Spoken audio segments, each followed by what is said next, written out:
नमस्कार, आदाब। मैं अनूप सोनी क्राइम पेट्रोल सतर्क के ब्लैक हेडलाइंस अध्याय के आज के एपिसोड में आप सबका स्वागत करता हूं।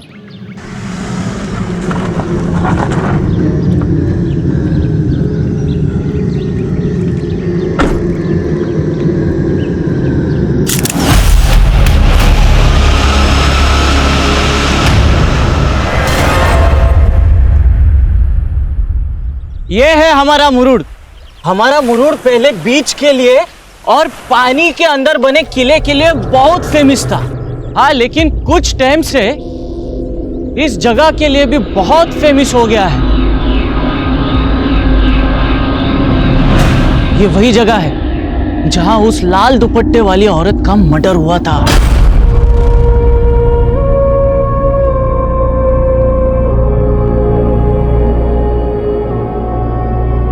बहुत ट्रेजिक स्टोरी है उस औरत की। उसकी कहानी सुनोगे तो आपकी रूह कांप जाएगी। कहते हैं यहां किसी के इंतजार में वो औरत फोटो निकाल रही थी और फिर वो आया जिसका वो औरत इंतजार कर रही थी।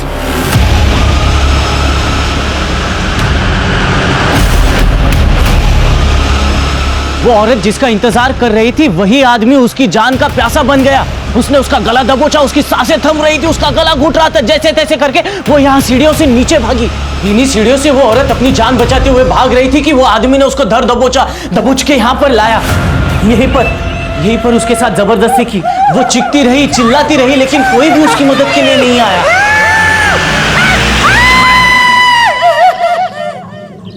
आज भी उसकी चीखें इन्हीं हवाओं में गूंज रही है। सुनाई दी? हाँ? दी सुनाई दी? No, this doesn't make any sense.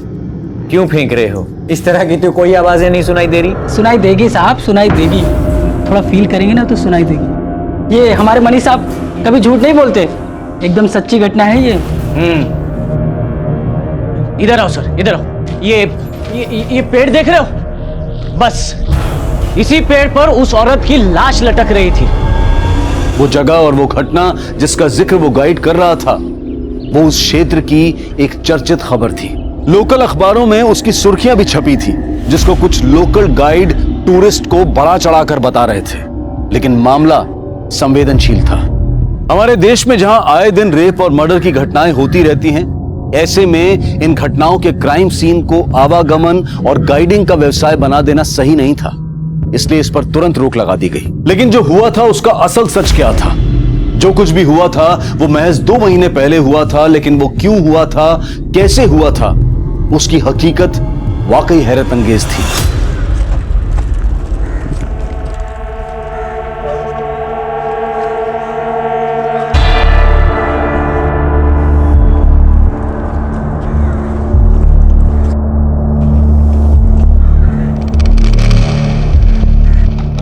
Good morning ma'am. Good morning ma'am. Ma'am कहाँ हो मैम? अरे मैम, हमारे बैंक के एमडी स्टिंकर्स भेज रहे हैं, आप रिप्लाई क्यों नहीं कर रहे हो मैम? क्या है ये तन्वीर? ना गुड मॉर्निंग ना नमस्ते, बस आती काम की बात शुरू। I am so sorry ma'am. Good morning ma'am. पहले गुड मॉर्निंग मैंने बोला ना। एक्चुअली चलो जल्दी से बताओ, नाश्ते में क्या लाए हो? मैम कुछ तो बात है आप में, इतना रिलैक्स कैसे रह लेते हो आप? अच्छा, आपके पास तो कार है ना मैम, आप साइकिल से क्यों आते हो फिर? अरे भाई, पोल्यूशन इतना बढ़ गया है, मुझे लगता है कि जितना हो सके साइकिल से ट्रैवल करना चाहिए। और हमारे बैंक का क्या मैम, जो ऑलरेडी बैड डेब्ट से पोल्यूटेड है? आपको पता है हमारे लोन कस्टमर लोन नहीं चुका पा रहे हैं। एनपीआर इतना बढ़ गया है कि बैंक ऑलरेडी डूबने के कगार पे आ गया है। और हमारे एमडी फोन पे फोन करके पूछ रहे हैं कि डूबे हुए लोन की रिकवरी के लिए कर क्या रहे हो? आज मैं अपने बोर्ड ऑफ डायरेक्टर्स को ऐसा सोल्यूशन देने वाली हूँ जिससे सिर्फ हमारी ब्रांच ही नहीं बल्कि पूरा बैंक हर मुसीबत से मुक्त हो जाएगा। ऐसा क्या सोल्यूशन है मैम जो बैंक डूबने से बच जाएगा? अचार। अच्छा, कल ना पराठों के साथ अचार लाना मत भूलना, ओके? मैं हाथ धोकर आती हूँ।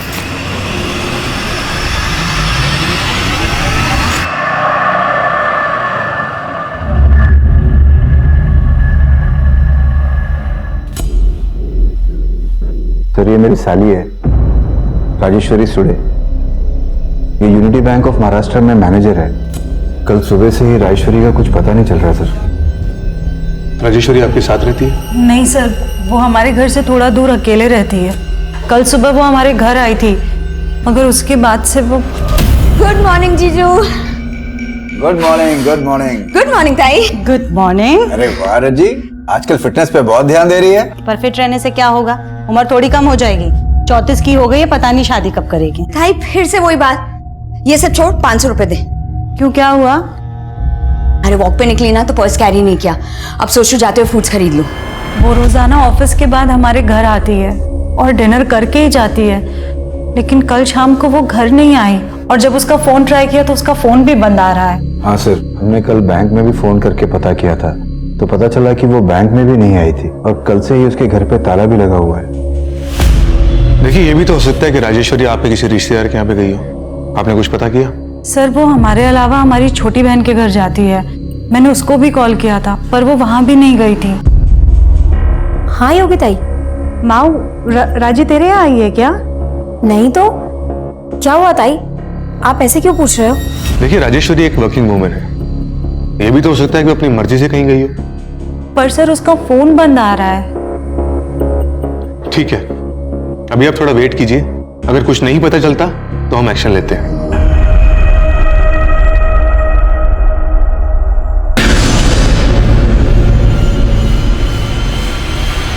महाराष्ट्र पुलिस ने एक एसआईटी गठित की।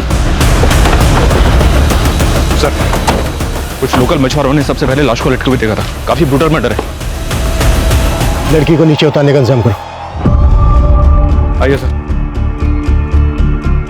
ये देखिए सर।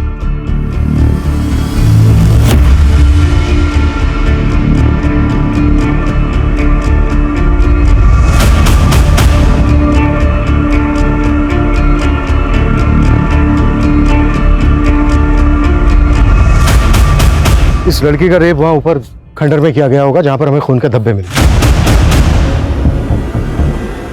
और ये देखो, इस लड़की को यहां से ये घसीटते हुए यहां तक लाया गया और फिर इसको ऊपर टांग दिया गया पेड़ से। रेप बहुत ही ब्रूटल है, ये किसी एक आदमी का काम नहीं लगता, एक से ज्यादा लोग रहे होंगे। और जो लड़की की हालत है उससे तो यही लग रहा है कि कातिल बहुत ही बेखौफ होंगे।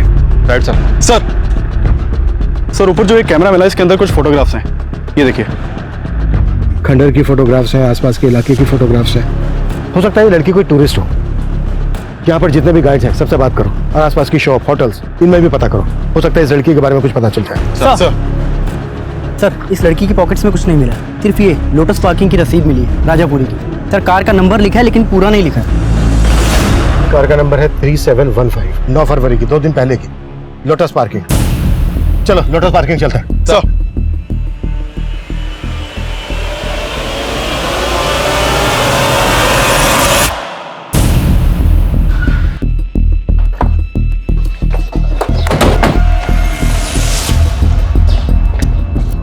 नमस्ते साहब। ये देखो साहब, जल्दी जल्दी मैं बस गाड़ी के आखिरी 4 नंबर लिखता हूँ और उनको रसीद दे देता हूँ। उसके बाद उसकी सारी डिटेल इस रजिस्टर में लिखता हूँ। मैं बताता हूँ साहब। XX 3715 साहब, ये 9 फरवरी को यहाँ पे आई थी 2:15 पे।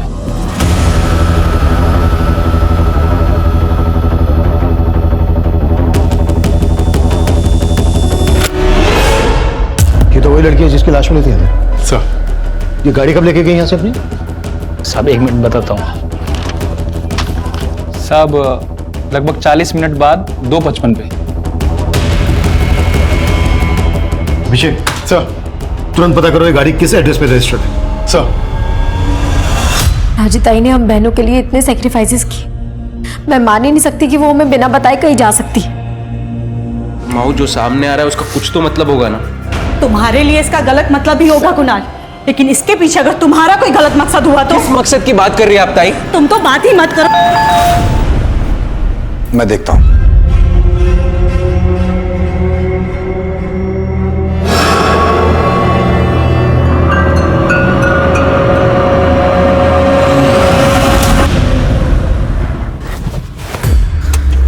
अरे वाह, तू तो बहुत से गाड़ी दौड़ाने लग गई।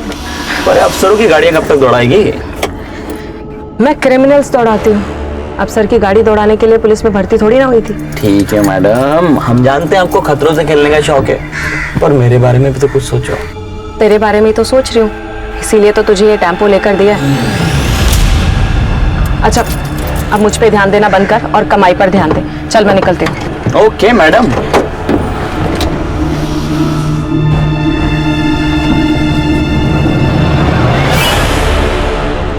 Sir, Rajeshwari Sule missing case 10 फरवरी को फाइल हुआ था। सुमन सर को फाइल देना। सर। तुम टेम्पो भी चला लेती हो?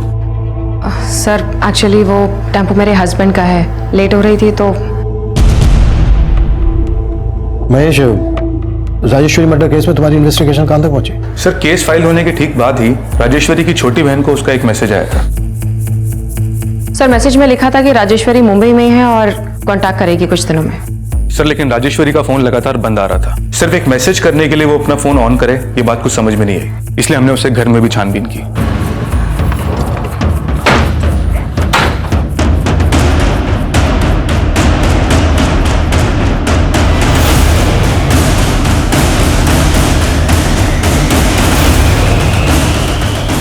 लेकिन उसे घर में भी कुछ सस्पिशियस मिला नहीं, और उसे घर के बाहर लगे सीसीटीवी कैमरे की फुटेज देखने के बाद यही लगा कि वो अपनी मर्जी से कहीं गई थी। महेश, फिर आगे क्या किया तुमने? सर वो क्या वो मतलब आगे कुछ नहीं किया? ये आगे कुछ ना करने का रिजल्ट क्या हुआ मालूम है? राजेश्वरी की लाश मिली। अब यहां बंदी बंद करो और राजेश्वरी की फैमिली को बनाओ शनाख्त के लिए।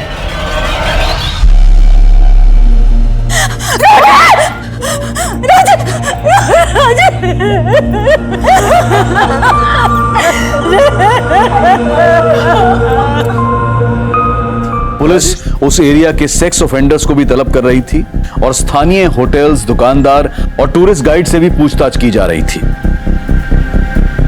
नहीं सर, ऐसी कोई भी टूरिस्ट को हमने नहीं देखा है। मैंने भी नहीं देखा इसको कहीं। सर, राजेश्वरी ताई के फोन से मुझे मैसेज आया था, लेकिन हमने उस मैसेज पर भरोसा नहीं किया। पर यहाँ के लोकल पुलिस ने भी राजेश्वरी ताई को ढूंढने में बिल्कुल कोशिश नहीं की। देखिए, इसके लिए हम बहुत शर्मिंदा हैं। 9 फरवरी की सुबह जब राजेश्वरी घर से निकली, हमने तब की सीसीटीवी फुटेज चेक की और राजापुरी की पार्किंग से जब वो निकली तब की भी फुटेज देखी। राजेश्वरी काफी खुश लग रही थी। ऐसा लग रहा था जैसे किसी से मिलने जा रही हो।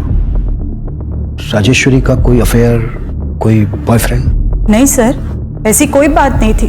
अगर ऐसी बात होती तो वो हमें जरूर बताती।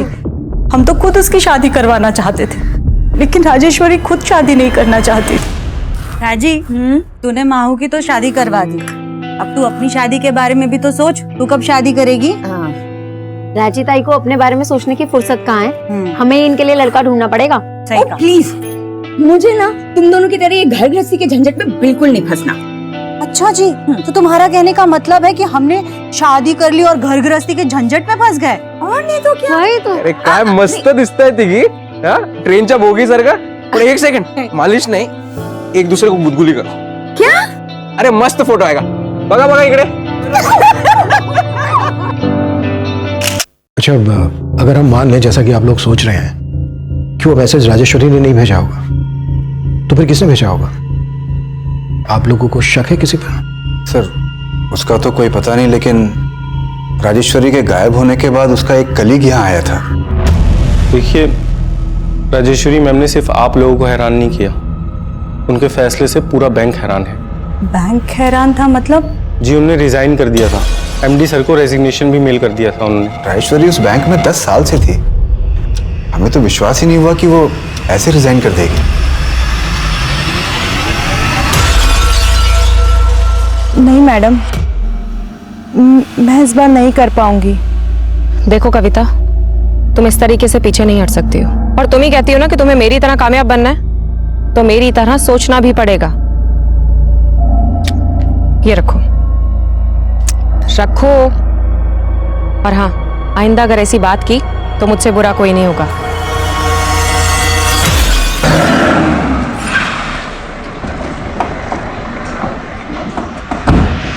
सर, आप गलत समझ रहे हैं सर।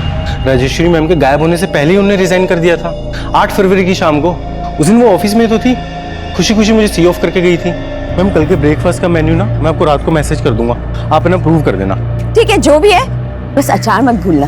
अचार, राइट, अचार जरूर लेके आऊंगा। तब भी उन्होंने कुछ नहीं बोला सर। और फिर अगले दिन वो ऑफिस ही नहीं आई। और तब मुझे हमारे एमडी ने फ़ोन करके बोला कि उन्होंने रिज़ाइन कर दिया। तो अगर राजेश्वरी ने रिजाइन किया है तो रिजाइन करने की वजह क्या होगी? Work pressure sir. सर हमारे बैंक की हालत बहुत ख़राब है सर। कुल मिला के 118 करोड़ रुपए का लोन है जो हम रिकवर नहीं कर पा रहे। और हमारा एमडी रोज़ फ़ोन करके हमें स्टिंकर्स पे स्टिंकर्स भेजता है सर। तो इन डूबे हुए लोन्स के लिए राजेश्वरी कैसे रेस्पॉन्सिबल होगी? सर अकाउंटेबिलिटी तो ब्रांच मैनेजर की ही होती है, लेकिन मुझे उनके मर्डर के बारे में सुन के ऐसा लग रहा है कि उनके साथ भी चीटिंग हुई है। चीटिंग? कैसी चीटिंग? सर राजेश्वरी मैम के रिज़ाइन से पहले उनका अकाउंट बैंक बिल्कुल खाली हो गया था। जिस अकाउंट में 2 महीने पहले तक 45 लाख रुपए था, अब 45 रुपए भी नहीं है। राजेश्वरी के अकाउंट में 45 लाख रुपए थे? जी सर, 40 लाख रुपए का उन्होंने मॉर्गेज लोन लिया था। सर राजेश्वरी के साथ जो भी हुआ ये हमारे लिए भी बहुत शॉकिंग था सर।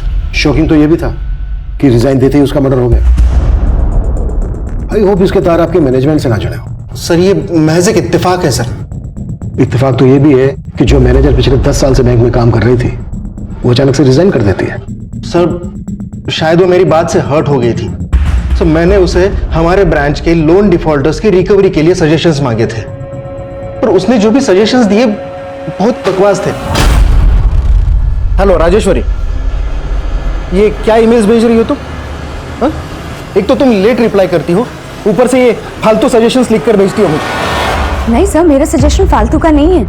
हम सबको ही अपनी यूनिटी बैंक की इमेज बचानी है सर, इसलिए मुझे लगता है कि हमें अपने बैंक का नाम बदल कर ना स्वराज बैंक रख देना चाहिए। इससे हमारे शेयर होल्डर्स भी बढ़ेंगे और हमारे अकाउंट होल्डर्स भी। What rubbish! बैंक का नाम चेंज करने में कितना खर्चा है इसका अंदाजा भी है तुम्हें?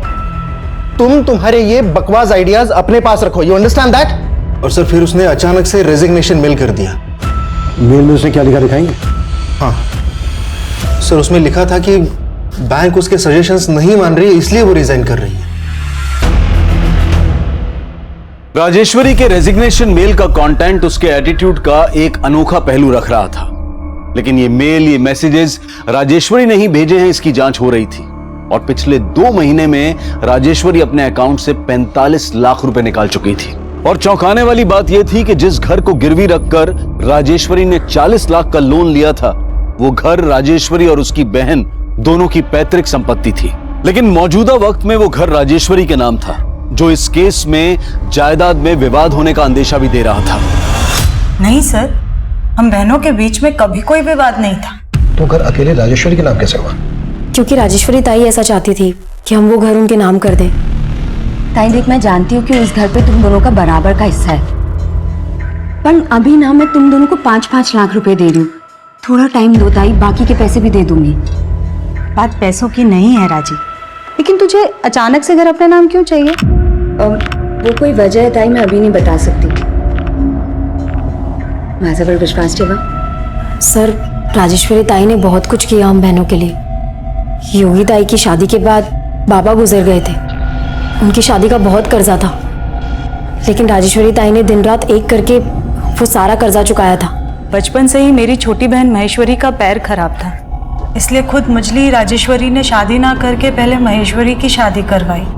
उनकी बहुत एहसान है हम बहनों पर, इसलिए बिना कोई सवाल किए हमने वो घर उनके नाम कर दिया था। और सर बदले में राजेश्वरी हमको 5-5 लाख रुपए दे रही थी, लेकिन हमने उससे वो भी नहीं लिए। उसने घर अपने नाम करवाते 40 लाख रुपए का मॉर्गेज लोन लिया था। ऐसी क्या जरूरत आ गई थी जो अचानक से घर गिरवी रख दिया उसने? सर उसने घर गिरवी रखा था ये हमको नहीं पता है, और ऐसी तो कोई जरूरत नहीं थी राजेश्वरी को। सर हमें बिल्कुल भी अंदाजा नहीं है कि राजेश्वरी ताई ने घर गिरवी रखकर 40 लाख रुपए का लोन लिया होगा। पर सच है, पता किया हमने, और राजेश्वरी ने अपने बैंक से तुम्हारे पति को 2 करोड़ का लोन दिलवाया था, और पिछले 6 महीने से उस लोन की एक भी EMI नहीं भरी है तुमने। सर वो मेरा बिजनेस घाटे में जा रहा है, मगर इसका ये मतलब नहीं है कि मैं लोन रीपे नहीं करूंगा। सर कुणाल की तो नियत ही नहीं थी लोन चुकाने की। इसी बात पे राजेश्वरी थोड़ा उससे अपसेट रहती थी। सर तुम्हें अंदाजा भी है कि तुम्हारी वजह से मेरी इमेज कितनी खराब हो रही है बैंक में? कोशिश कर रहा हूँ ना। कोई कोशिश नहीं कर रहे हो तुम। देखो मैं बोल रही हूँ, अगर तुमने लोन पे नहीं किया ना तो बहुत स्ट्रॉन्ग केस बनाऊंगी तुम्हारे खिलाफ। और सर उस दिन के बाद से राजेश्वरी ने कुणाल से बात करना भी बंद कर दिया था। सर आप बेकार शक कर रहे हैं। इन सारी बातों का राजेश्वरी के मर्डर से कोई लेना देना नहीं है। सर क्या हुआ संतोष? सुमन कहाँ है सर? सुमन तो अभी तक नहीं है जॉब पे। सर क्या बात कर रहे हैं, वो कल रात से नाइट ड्यूटी से घर नहीं पहुंची है। कल कोई नाइट ड्यूटी नहीं थी सुमन की, और रात को 10 बजे चली गई थी।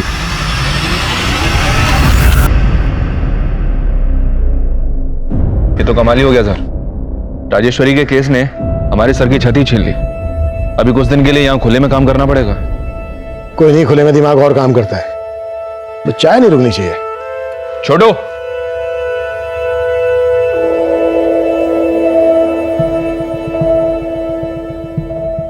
40 लाख रुपए के लिए अपना मकान गिरवे रखना और गायब होने से पहले अपना बैंक अकाउंट खाली कर देना। और राजेश्वरी आखिरी बार जब अपनी बड़ी बहन से मिली थी तो 2000 रुपए उधार लेकर गई थी। ये सब छोड़, 500 रुपए दे। क्यों, क्या हुआ? अरे वॉक पे निकली ना तो पर्स कैरी नहीं किया, अब सोचू जाते हुए फ्रूट्स खरीद लूं। 500 छुट्टे तो नहीं है, 2000। कोई बात नहीं जीजू, 2000 दे दो। उस वक्त तक उसका बैंक अकाउंट खाली हो चुका था। ऐसा लग रहा है जैसे उसको कोई ब्लैकमेल कर रहा था। धीरे धीरे उसको कंगाल किया और उसके बाद रेप करके उसका मर्डर करके फेंक दिया उसको। और क्राइम ऐसी जगह पर गया कि जैसे लगे कि किन्हीं रैंडम ऑफेंडर्स का काम है। लेकिन सर राजेश्वरी के कॉल रिकॉर्ड्स में कुछ भी शक करने जैसा मिल नहीं रहा है।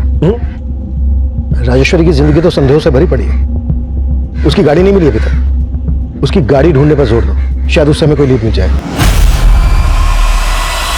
और राजेश्वरी की दोनों बहनों और उसके दोनों जीजाओं को खंगालो।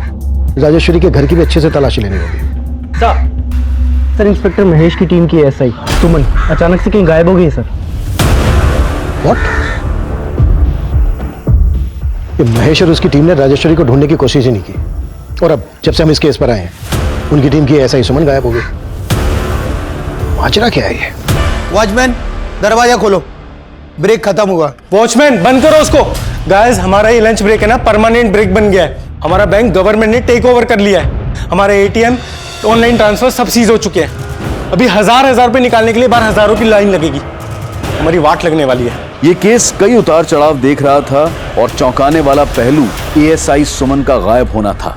एसआईटी इस केस पर भी नजर बनाए हुए थी और राजेश्वरी से जुड़े लोगों पर भी नजर रखी जा रही थी। वहीं राजेश्वरी की कार के तलाश के साथ साथ उसके घर में भी उसके कातिल तक पहुंचने के सुराग ढूंढे जा रहे थे। और फिर कुछ ऐसा हुआ जिसने इस केस को घुमा कर रख दिया।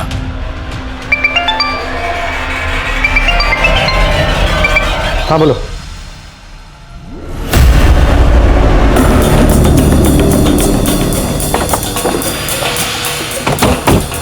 हटो, खड़ी।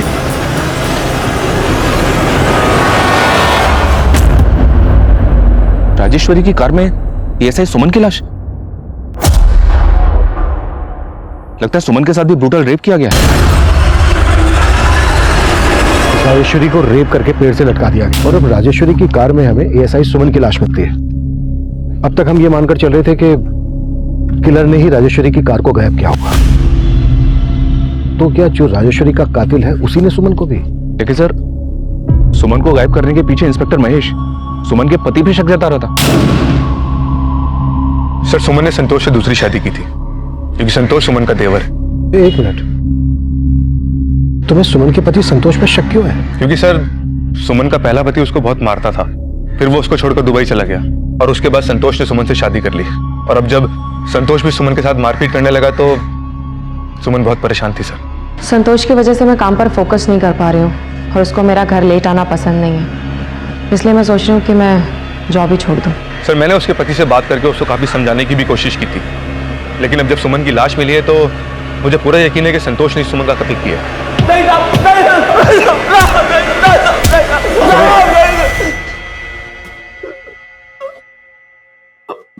मैं किसी राजेश्वरी को नहीं जानता था, मैंने कुछ नहीं किया। सिर्फ राजेश्वरी नहीं बल्कि तूने सुमन को भी रेप करके मार डाला। नहीं सर, मैं तो सुमन को प्यार करता था साहब। प्यार नहीं करता था, मारपीट करता था उसके साथ। तो तेरा बड़ा भाई भी यही करता था ना? मैं अपने बड़े भाई जैसा नहीं था साहब, मैंने तो सुमन को जल्लाद से बचाया था। उन्होंने सुमन की जिंदगी बर्बाद करके रख दी थी, बिल्कुल नरक की तरह। ऊपर से उसको छोड़ के दुबई चला गया, उधर उसने दूसरी शादी बना ली। सुमन के तो माँ बाप भी नहीं थे साहब। मुझे सुमन से हमदर्दी थी, इसलिए मैंने उससे शादी कर ली। शादी के बाद मैंने उसका पढ़ाई भी पूरा कराया, फिर वो पुलिस में भर्ती हो गई। सुमन खुद बोलती थी कि मैंने उसकी जिंदगी बनाई है, अब भला मैं उसकी जिंदगी काय को छीनूंगा साहब? उल्टा वो सब इंस्पेक्टर महेश ने मेरी सुमन को मुझसे छीना है। ये सब इंस्पेक्टर महेश ने? हाँ साहब, वो आए दिन सुमन को अपने घर ले जाता था रात को। वो बेचारी मुझे बता भी नहीं पाती थी साहब, पर मैंने बाद में पता कर लिया। कहाँ थी तू? कहाँ थी मतलब? जॉब से आ रही हूँ। अच्छा, झूठ बोल रही है मुझसे? हाँ, मैंने तुझे उस सब इंस्पेक्टर के साथ जाते हुए देख लिया था। तेरा चक्कर चल रहा ना उसके साथ। तुम गलत समझ रहे हो संतोष। अच्छा, तो क्या काम था इतनी रात को वहां पर? हाँ, क्या बताऊं संतोष, वो कमीना मेरे साथ जबरदस्ती कहता है कि उसकी बात नहीं मानूंगी तो सस्पेंड कर देगा मुझे। मेरा काम छूट गया था साहब। सुमन ने मेरे को टेम्पो लेके दिया, कर्जा लेके, और मेरे को नहीं मालूम था साहब कि वो घर चलाने के लिए उसकी जुर्म सह रही थी। देखिए सर, मैं मानता हूं कि सुमन और मैं एक कलीग से कुछ ज्यादा ही थे। दरअसल बात यह है कि सुमन अपने पति से काफी तंग आती थी और यही कारण है कि हम दोनों करीब आ गए थे। संतोष को हम पर शक होने लग गया है। तुम संतोष से इतना घबराते क्यों? डिवोर्स दे दो ना उसको। सर, सुमन मेरे साथ रिलेशन भी बना रही थी और अपने पति को भी नहीं छोड़ रही थी। इसलिए तुमने उसको? नहीं सर, मैंने ऐसा कुछ नहीं किया। जरा आप खुद सोचिए ना, अगर मैंने ऐसा कुछ किया होता तो मैं सुमन की बॉडी को राजेश्वरी की गाड़ी में डंप क्यों करता? मुझे फंसाया जा रहा है सर, मैं बेकसूर हूं और यही सच है। वाह, क्या बात है। मेरी और राजेश्वरी की अनबन को बढ़ा चढ़ाकर आप लोगों ने मुझे अंदर करवाने की पूरी कोशिश कर डाली थी। तू अपनी बीवी का मुंह बंद करवा सकता है, लेकिन हम क्यों चुप रहते? जो सच था बोल दिया। आप लोगों ने अखबार नहीं पढ़ा? राजेश्वरी की गाड़ी में एक पुलिस वाले की हत्या हुई है। अच्छा, मतलब उसके साथ भी तेरा चक्कर था? क्या बकवास कर रहे हो दादा? मैं अच्छी तरह समझता हूँ तुम क्या खेल खेल रहे हो। मुझे अंदर करवा के मेरी बीवी को बहका दोगे और वो पुश्तैनी घर खुद हत्या लोगे। अभी निकल यहाँ से, बहुत हो गया तेरा, चल निकल यहाँ से। राजेश्वरी और सुमन की पोस्टमार्टम रिपोर्ट में काफी समानताएं हैं। राजेश्वरी की लाश लाल दुपट्टे से लटकी हुई मिली थी और सुमन के गले के स्ट्रैंगुलेशन मार्क्स में लाल धागे के ट्रेसेस मिले हैं। लेकिन सर, सुमन मर्डर की क्राइम लोकेशन पे हमें कोई लाल कपड़ा नहीं मिला है। आखिर किलर के दिमाग में चल क्या रहा था जो उसने इस तरह से? सुमन के कॉल रिकॉर्ड्स चेक किए मैंने सर, उसके कॉल रिकॉर्ड्स में इस कविता का नंबर मिला है। सुनीता के मर्डर वाले दिन से ही कविता का फोन स्विच ऑफ है और ये नंबर राजापुरी के एड्रेस पर रजिस्टर्ड है। राजापुरी? मर्डर वाले दिन राजेश्वरी को राजापुरी की पार्किंग में देखा गया था उसकी कार के साथ। मुझे इस कविता की सारी इंफॉर्मेशन चाहिए। सर, राजेश्वरी के छोटे जीजा कुणाल का इस यूसुफ के साथ कनेक्शन मिला है। यूसुफ शेख? ये तो बेटिंग माफिया है ना? जी सर। पर ये तो काफी दिनों से अंडरग्राउंड था। एक और बात सर, पता चला है कि कुणाल राजेश्वरी को पहले से जानता था, कॉलेज में दोनों साथ ही पढ़ते थे।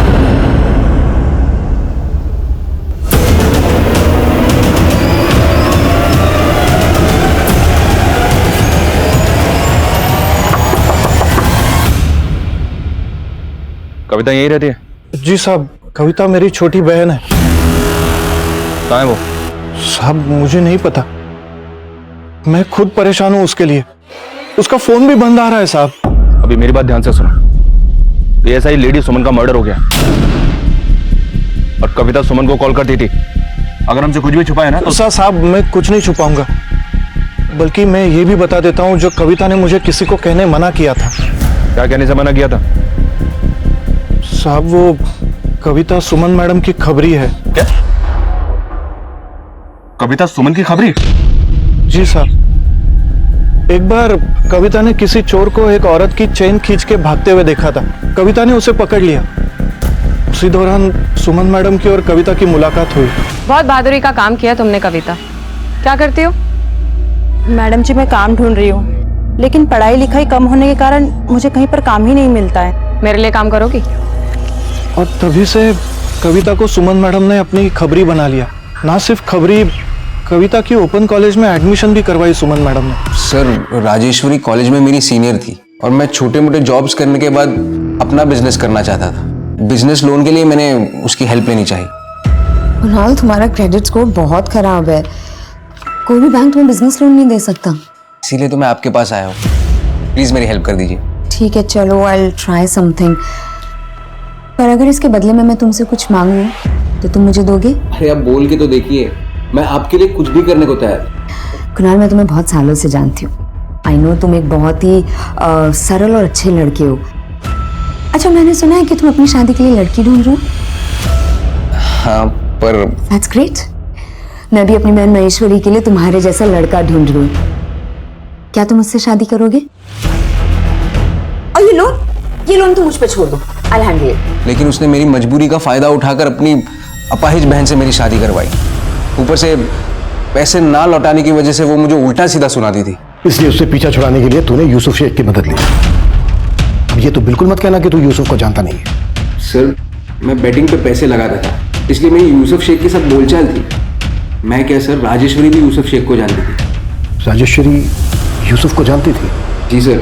सर, राजेश्वरी भी बेटिंग पे पैसे लगाती थी। तेरे कहने का मतलब ये है कि राजेश्वरी को यूसुफ ने? राजेश्वरी ने अपना घर गिरवी रख के 40 लाख का लोन उठाया था। पक्का उसको यूसुफ को कोई मोटी रकम देनी थी, जिसका यूसुफ ने राजेश्वरी से बदला लिया। पुलिस तुरंत यूसुफ की तलाश में जुट गई, लेकिन एएसआई सुमन की खबरी कविता के गायब होने की पहेली इस केस को उलझा रही थी। पुलिस को कविता की कोई लीड नहीं मिल रही थी, लेकिन उनके खबरी नेटवर्क ने यूसुफ को ढूंढ निकाला। साहब, अपना तो बैटिंग का धंधा है साहब, और उसमें वो डराना धमकाना तो चलता ही रहता है साहब। मगर साहब यकीन मानिए, मैंने मर्डर किसी का नहीं करवाया। तो राजेश्वरी को धमकाकर कितना पैसा लूटा तूने उससे? क्या बात कर रहे हो साहब, वो तो जीत रही थी साहब, और उसने मुझे नहीं बल्कि मैंने उसको पैसा देना था। तो तूने राजेश्वरी के पैसे ना देकर उल्टा उसी का हिसाब चुकता कर दिया? सर, मैंने कुछ नहीं किया है सर। हाँ, मैं मानता हूँ साहब कि उसका लक मेरा पूरा बैलेंस बिगाड़ रहा था साहब। उसके सितारे बहुत सॉलिड काम कर रहे थे, और सर आप जानते हैं पिछले कुछ टाइम से वो बड़े ही अटपटे से नंबर पे पैसा लगा रही थी साहब। नहीं कहा ना, 1,23,373 ही लगाना है। मेरा लक चलेगा इस रकम के नंबर से। साहब, वो मुझसे 10-10 गुना ज्यादा पैसा बना रही थी, और साहब सच बोल रहा हूँ, मुझे भनक भी नहीं है कि वो उसके पैसे पर कौन नजर गड़ा के बैठा था। सर, अगर यूसुफ की बात सही है तो इस लकी नंबर का कनेक्शन न्यूमरोलॉजी से हो सकता है। इस बात को एक बार और कंफर्म करते हैं सर। राजेश्वरी 2 महीने पहले तक अपने नाम की स्पेलिंग में W की जगह V इस्तेमाल कर रही थी। उसने अपने बैंक अकाउंट में भी ये करेक्शन की थी। तो यूनिटी बैंक का नाम बदलकर स्वराज बैंक रखने का सजेशन उसका न्यूमरोलॉजी से जुड़ा था?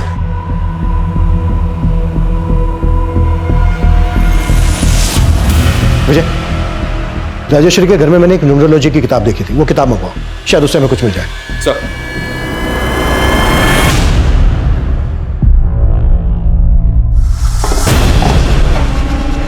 अगं काय केलं सोय? मी इतर लोकांचं नशीब लिहितोय, अब तूने उसमें पानी फेर दिया। ज्योतिका बासु ऑथर, इस ऑथर का ईमेल आईडी यहाँ पर सर्कल किया हुआ है। शायद राजेश्वरी से कंसल्ट करती होगी। ज्योतिका बासु के बारे में सब कुछ पता करो। सर, एक तरफ पुलिस ज्योतिका बासु नाम की एक न्यूमरोलॉजिस्ट का पता कर रही थी, और वहीं दूसरी तरफ उनके इलाके में एक मेल न्यूमरोलॉजिस्ट मुरली प्रसाद की लाश मिली। मुरुड में हुई ये तीसरी हत्या थी। पुलिस ने मुरली की बीवी कुसुम से भी पूछताछ की, लेकिन उन्हें मुरली का सुमन और राजेश्वरी से कोई कनेक्शन नहीं मिला। वहीं कविता की तलाश में पुलिस मनोहर पर नजर रख रही थी, और तभी इस केस में एक नया घुमाव आया। सर, इस किताब के author ज्योतिका बासु का तो 3 साल पहले देहांत हो गया था, और ऐसा कुछ भी नहीं मिल रहा है जिससे लगे कि न्यूमरोलॉजी का इस मर्डर से कोई कनेक्शन हो सकता है। सर, आपके नाम ही लेटर आया है, लेकिन भेजने वाले ने इस पे अपना नाम नहीं लिखा है।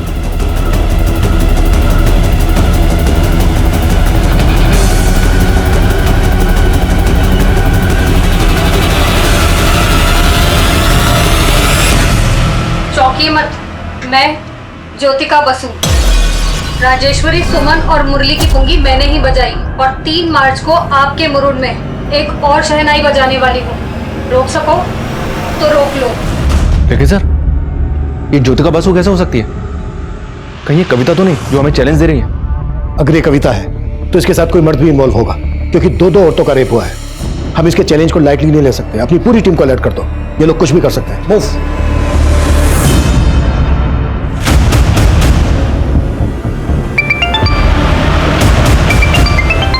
हेलो,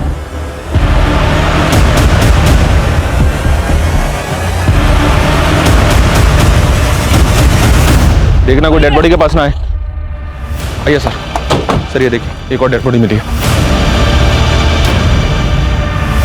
ये चौथी हत्या किसी साइको सीरियल किलर का इंडिकेशन दे रही थी। पुलिस मान रही थी कि उस पेन ड्राइव से भेजी गई चेतावनी कविता की रिकॉर्डेड वॉइस होगी, लेकिन वो कविता की आवाज नहीं थी। कविता के गायब होने के रहस्य और भी गहरे होते जा रहे थे और वो धमकी भरी ऑडियो क्लिप भेजने वाले के बारे में भी कोई लीड नहीं मिल रही थी। मीडिया पुलिस की निंदा कर रही थी और हत्याओं की खबरों को बढ़ा चढ़ाकर छाप रही थी, जिसका नतीजा ये था कि मुरूर में आने वाले सैलानी भी क्राइम सीन देखने जाने लगे, जिसने पुलिस की मुसीबतें और बढ़ा दी। उसी लाल दुपट्टे से उस औरत की लाश यहाँ पर झूल रही थी। पुलिस को भी कुछ पता नहीं चला। चल रहा है? हाँ, लेकिन जब क्या चल रही थे? आओ कहीं नहीं साहब, टूरिस्ट लोग का जरा ये लोकेशन जगह दिखने का था ना। तू कुछ भी बोल के इनको घुमाएगा? हाँ, ज्यादा शाड़ा बन रहा है। देख तेरा लाइसेंस कैंसिल करवा दूंगा मैं। आओ आएगा ना साहब, मिगा मिनटो। चल उसको ले। आप लोग भी चलिए। अब इस मर्डर की कहानी ना पुलिस स्टेशन में बताना, समझा? चल काय साहब, हम लोग किधर कुछ बोलते हो तो अखबार में छप के आता है। ये टूरिस्ट लोग इधर आने का जिद करता है, इसके लिए करना, पेट के लिए करना पड़ता है साहब। साहब जाने दीजिए ना साहब, आगे से ऐसी गलती नहीं होगी साहब, जाने दीजिए। हो साहब, सोडून द्या ना। बघा आता सोडतोय, नेक्स्ट टाइम नाही चालणार। हो चल। हाँ बोलो।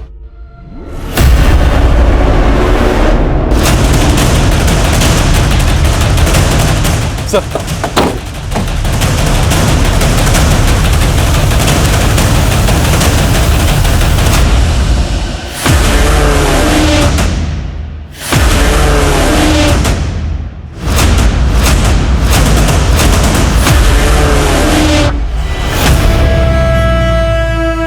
सर, एक मछुआरे ने इस लड़की की लाश देखी थी। हमने लाश के आसपास सर्च किया तो एक कविता की आईडी मिली। लाश का चेहरा पहचानना काफी मुश्किल है सर। कहीं ये कविता की कोई नई चाल तो नहीं? अगर कविता जिंदा है तो अभी तक मिली क्यों नहीं है? और अगर ये कविता नहीं है तो फिर किस लड़की की लाश है? सर, हम उसके भाई मनोहर पे लगातार नजर बनाए हुए हैं और ऐसा लग रहा है कि वो काफी चौकन्ना है। मुझे 5 मर्डर हो गए हैं, अब नजर मत बनाओ, हाथ उठाओ। Right sir.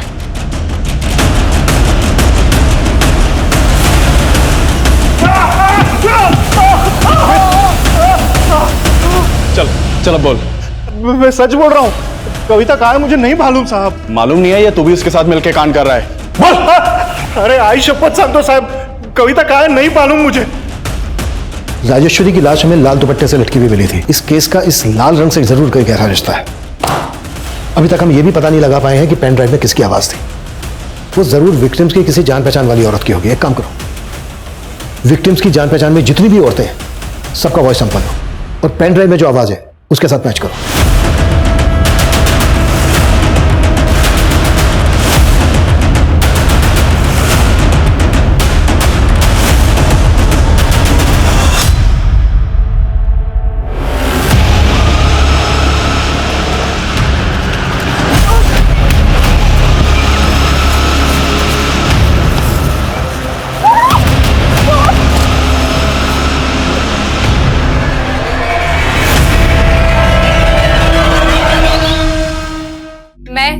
ज्योतिका बसु, राजेश्वरी, सुमन और मुरली की पुंगी मैंने ही बजाई। सब कुछ जांचने परखने के बाद ही हम इस नतीजे पर पहुंचे हैं किस पेन ड्राइव में तुम्हारी आवाज है। अब ये बोलो क्यों किया ये सब, और कौन कौन लोग मिले हुए हैं तुम्हारे साथ? कुसुम जैसी अबला को नहीं मारता मैं साहब, उसकी तो मजबूरी ही मेरा मजा थी। ये राजेश्वरी कैसे मिली तुझे? साहब उसके बैंक में मिली थी।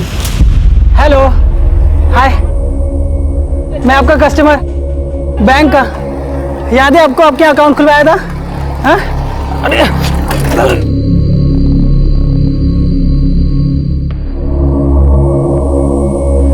आप ठीक है ना? Thank you.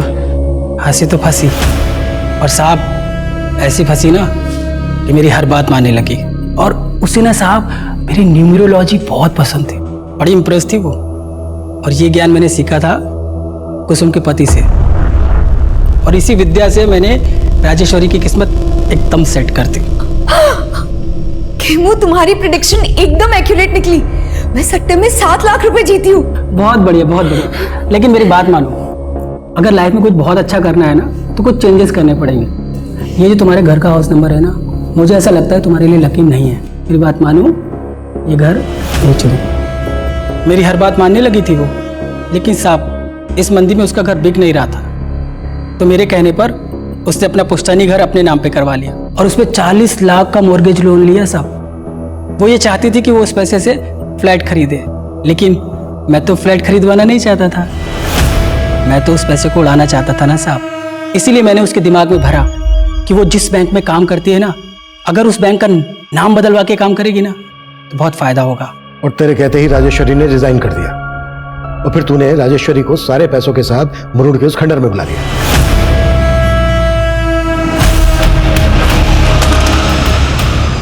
फिर मैंने राजेश्वरी के मोबाइल से उसकी छोटी बहन महेश्वरी को मैसेज किया। आप लोग तो जी जान से केस में लगे हुए थे, पर मैं भी चौकन्ना था, और वो खबरी दुगनी चौकन्नी।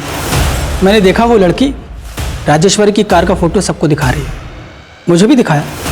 मैं अलर्ट हो गया, मैंने उसका पीछा किया और मौका मिलते ही खोपचे में ले लिया। कविता का कॉल पाते ही सुमन राजेश्वरी की कार के पास आ गई, और जब उसे कविता नहीं मिली तो उसने कविता को फोन किया, और तब मैं वहां पहुंच गया। हेलो मैडम, आपकी कविता तो अब रही नहीं। कौन हो तुम? और आप भी अब कहीं की नहीं रहोगे।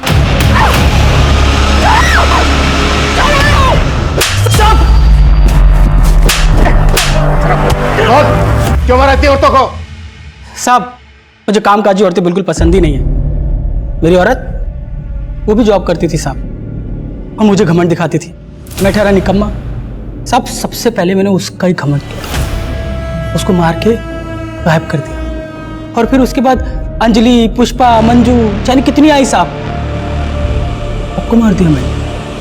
तूने अपने गुरु मुरली को क्यों मारा? आप लोग किलर की तलाश में किसी अंक ज्योतिष को ढूंढ रहे थे ना, तो आपकी तलाश को लाइलाज करने के लिए मैंने अपने ही गुरु को मार दिया, और फिर आप सबको गुमराह करने के लिए मैंने कुसुम को अपने इशारे पर नचाया। चौंकिए मत, मैं ज्योतिका बसु, राजेश्वरी, सुमन और मुरली की पुंगी मैंने ही बजाई। फिर वो पेन ड्राइव आप लोगों को पोस्ट कर दी, और आप लोग लगे पेन ड्राइव की गुत्थी सुलझाने, और इधर मैं कामकाजी औरतों को एक एक करके मारता गया।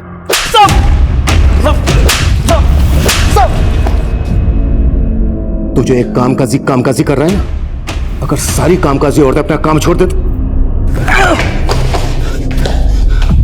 यार तेरे जैसे जानवर आदमी को समझाने का क्या फायदा। अभिषेक अब जरा इसे अपना कामकाज दिखाओ।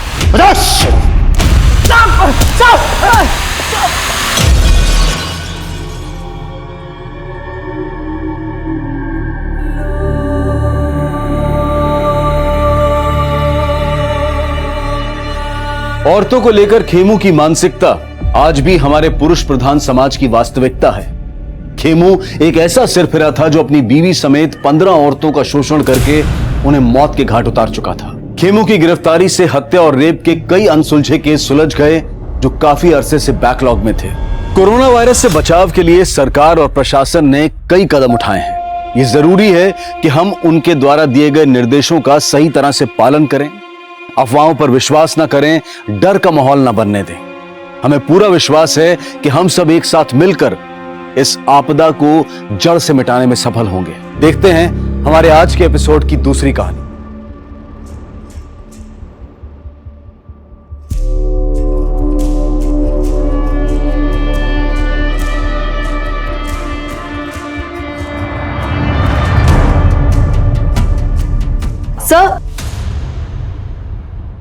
Sir, we are going live in 50 seconds.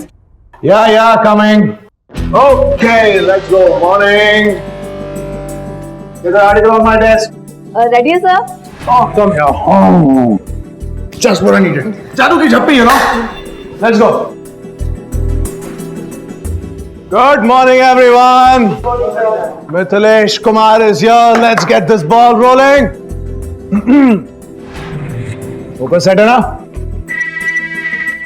Okay, sir. We are going live in 5 seconds. 5, 4, 3, 2, 1, go. Good morning, मैं हूं मिथिलेश कुमार और स्वागत है आपका सतर्क न्यूज चैनल में। आज की सबसे बड़ी खबर आ रही है महाराज्य से, जहां दो मुख्य पार्टियों के नेता अपने आप को मुख्यमंत्री का दावेदार मान रहे थे और तीसरी पार्टी के नेता ने रातों रात पूरा का पूरा खेल ही बदल लिया और ले ली मुख्यमंत्री की शपथ। इस पूरे के पूरे उलटफेर का आंखों देखा हाल जानने के लिए हम चलते हैं हमारी संवाददाता अनुष्का के पास, जो हमें बताएंगी कि महाराज्य में क्या महा खिचड़ी पक रही है। अनुष्का, क्या बोलते हो सर आप? I just love you.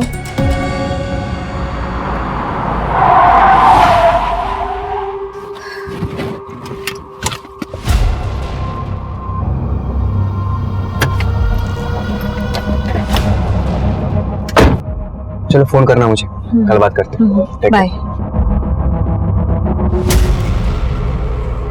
ओफो, कितनी बार कहा है खाते वक्त कोई मोबाइल नहीं। मम्मी, क्या कर रहा है मेरा बच्चा? खाना खा रहा है? ये काम काज के आड़ में अपने घर को आग मत लगाओ, और हाँ, अपने उम्र का ख्याल करो और एक बेटा पैदा करने की सोचो।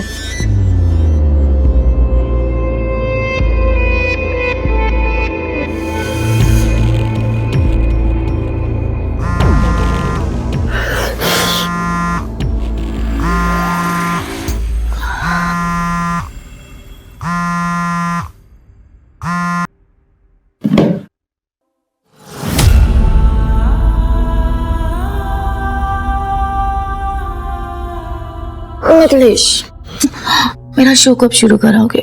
कब से इंतजार ही चल रहा है। अरे कुछ दिन रुक जाओ ना, हो जाएगा। तुम सिर्फ मजे लेने के लिए आते हो ना यहाँ पर? क्या? तो क्या मैं अकेले मजे ले रहा हूँ यहाँ पे? और एक बात याद रखो, अगर कोई मजेदार चीज खा रहे होते ना तो उसका मजा जबान पर रहने देते हैं, ऐसे मजा किरकिरा नहीं करते। अरे नहीं मिथिलेश, मेरा मतलब वो नहीं था। मैं सिर्फ इतना कह रही थी कि तुम ट्राई भी नहीं कर रहे हो और मैंने तुम्हारी हर ख्वाहिश पूरी की है ना। अरे छोड़ो यार, you anyway spoilt my mood. Mithilesh, It's half done. मेरी बात तो सुनो मिथिलेश।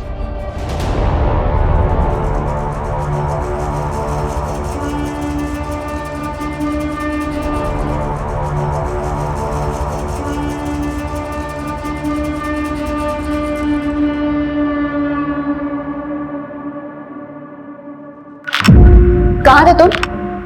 कब से तुम्हें कॉल कर रही हूँ लेकिन तुमने मेरा फोन नहीं उठाया। दोपहर में भी मैंने मॉल से कॉल किया था, मुझे ड्राइवर की जरूरत थी, लेकिन ना ही तुमने फोन पिक किया, ना ही कॉल बैक किया और ना ही मैसेजेस का रिप्लाई किया। कम ऑन यार दीपिका, तुम जानती हो मैं कहाँ था। और इंसान जब फोन नहीं उठाता ना तो वो बिजी होता है।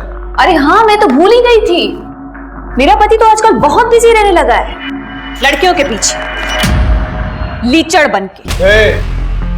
Mind your tongue. और वैसे भी ये तुम नहीं, तुम्हारे अंदर का टूटा हुआ कॉन्फिडेंस बोल रहा है। अरे तुम्हें तो अपनी किस्मत पे नाज करना चाहिए कि मिथिलेश कुमार तुम्हारा पति है। Damn it. पति का मतलब समझते हो मिथिलेश? सिर्फ नाम के पति हो तुम।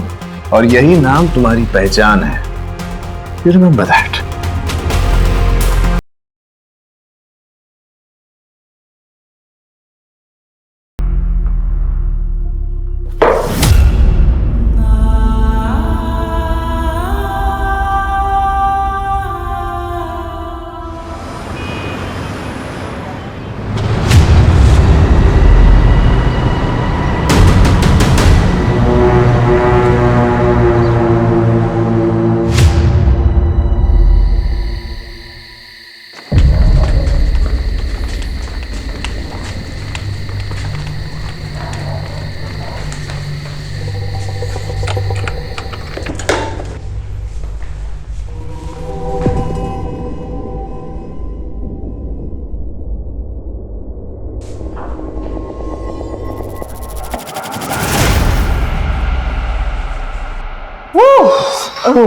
सर ये कल की न्यूज की अपडेट आ गई। अरे बहुत काम हो गया यार, घर जाओ। No one disturbs me tonight, okay?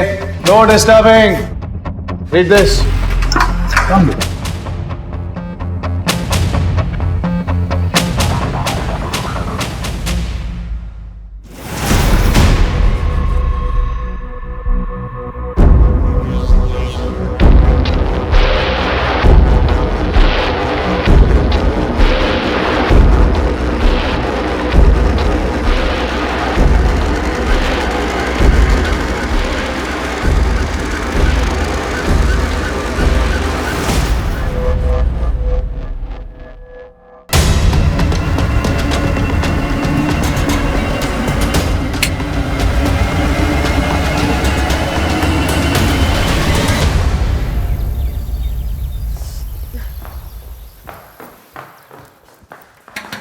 Sir sir sir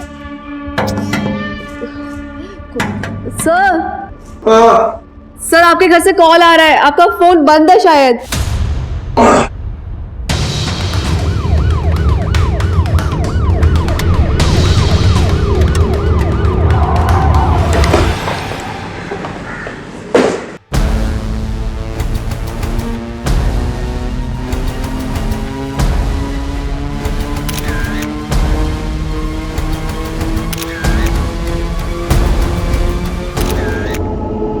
sir मैं रोज सुबह आती हूँ, आज भी आई थी, लेकिन दरवाजा खुला हुआ था।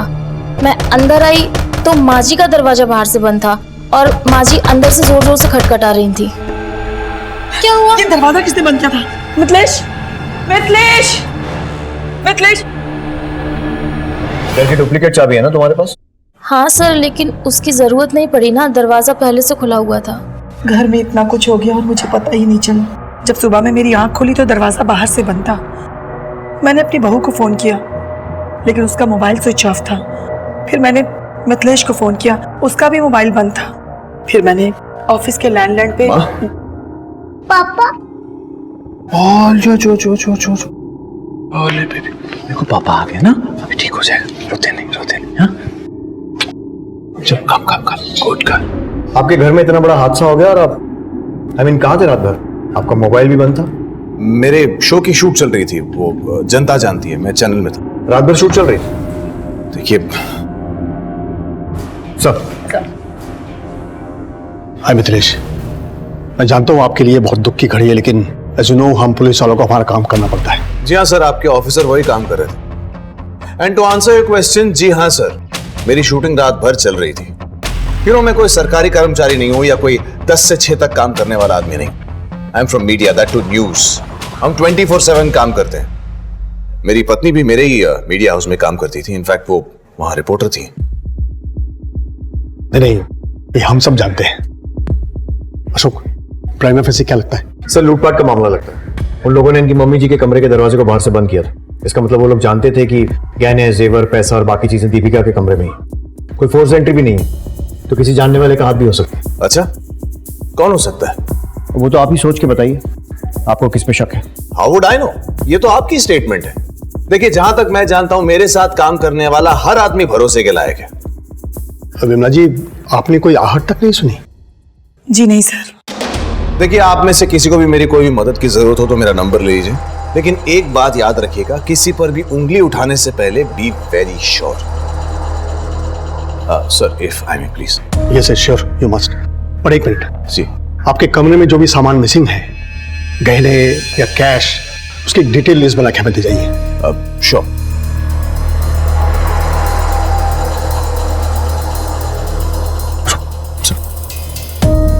देखो शुभ, ये केस बहुत ही सेंसिटिव है और इसकी पहुंच बहुत ऊपर तक है, इसलिए इससे कोई भी बात करने से पहले हमें पहले अच्छे से होमवर्क करना होगा। तुम ये फॉर्मेलिटीज पूरी करके ऑफिस पहुंचो, हम वहीं बैठ के बात करते हैं। साहब, कृतिका, लाश का पंचनामा करके बॉडी को पोस्टमार्टम के लिए भेजो। और आसपास के सारे सीसीटीवी चेक करो, शायद किसी के फुटेज में वो चोर आते या जाते हुए कैप्चर हुए। और पड़ोसियों से पूछताछ करो रात में अगर किसी ने कुछ देखा हो तो।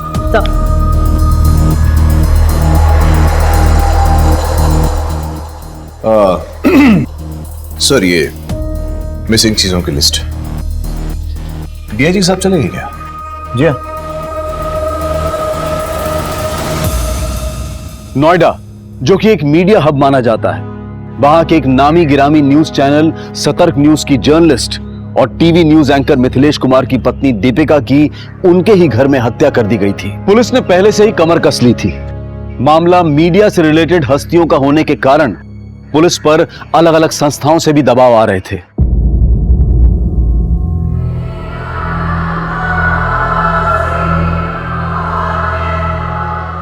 May I come in, sir? Come in.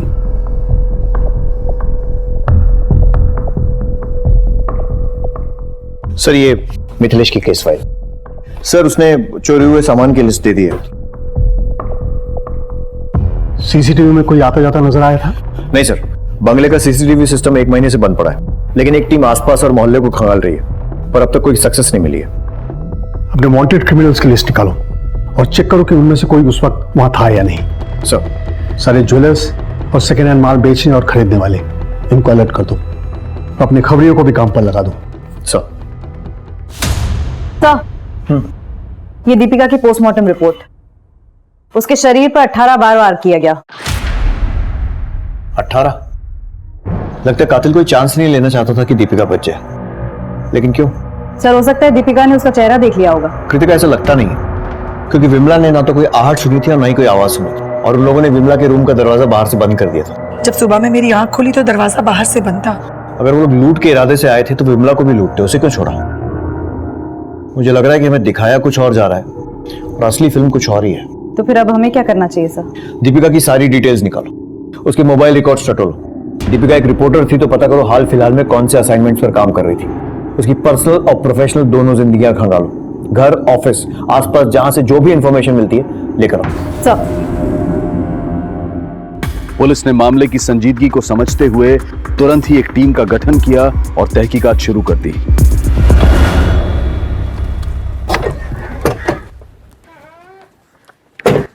Sir Deepika murder case में आसपास के लोगों से पूछताछ की। शांति का पति चरण मर्डर वाले दिन से गायब। फिर हमने शांति से पूछताछ की। ये तो हम नहीं जानते मैडम कि अभी वो कहाँ है। कभी किसी कोयले की खदान पे काम करते हैं तो कभी किसी साइट पे। कब से गया है वो यहाँ से? अभी परसों ही गए हैं। पर दीपिका दीदी से उनका क्या लेना देना हो सकता है? मैडम हम गरीब लोग हैं, बस पेट भरने की फिराक में ही उलझे रहते हैं। चरण अक्सर काम के सिलसिले में कई दिनों तक घर से गायब रहता है, लेकिन उसने कभी दीपिका के लिए काम नहीं किया, तो उसका गायब होना महज इत्तेफाक भी हो सकता है। कृतिका ये बात भी ध्यान रखनी चाहिए कि घर की एक डुप्लीकेट चाबी शांति के पास भी थी। इस चरण की डिटेल्स निकालो, फोन लोकेशन भी ट्रैक करो, पता करो कि वारदात की रात को ये कहाँ पे था, और शांति पर भी नजर रखो। सरिता जी, क्या दीपिका की लाइफ में कोई प्रॉब्लम थी? क्या बताऊं मैं, दीपिका की सास विमला ने दीपिका पे पोते के लिए दबाव बनाया हुआ था। दीपिका टूट गई थी। ना मुझसे ढंग से बात करते हैं, ना मेरे साथ कोई संबंध रखा हुआ है। तुम ही बताओ ना माँ, कहाँ से पोता दो मम्मी जी को? खुद को कितना लकी समझती थी मैं। साथ में काम शुरू किया था, प्यार हुआ, लव मैरिज हुई थी, लेकिन वक्त के साथ सब बदल गया। शादी के समय से ही दीपिका विमला को पसंद नहीं थी, और आजकल में तो उसने उसका जीना मुश्किल ही कर दिया था। हाँ सुनाते थे, पोता चाहिए था हमें, और बहू से नहीं कहेंगे तो किससे कहेंगे? लेकिन इसका मतलब ये तो नहीं कि हमने उसकी जान ले ली। और वैसे भी वो लड़की मुझे बिल्कुल पसंद नहीं थी। पता नहीं मेरे बेटे को उस लड़की में क्या दिखा जो उसे ब्याह कर यहाँ ले आया। सर चरण का फोन तो स्विच ऑफ आ रहा है। उसकी लास्ट लोकेशन नोएडा थी। एक टीम बनाकर उसके गांव नाथुपुर यूपी भेज दी।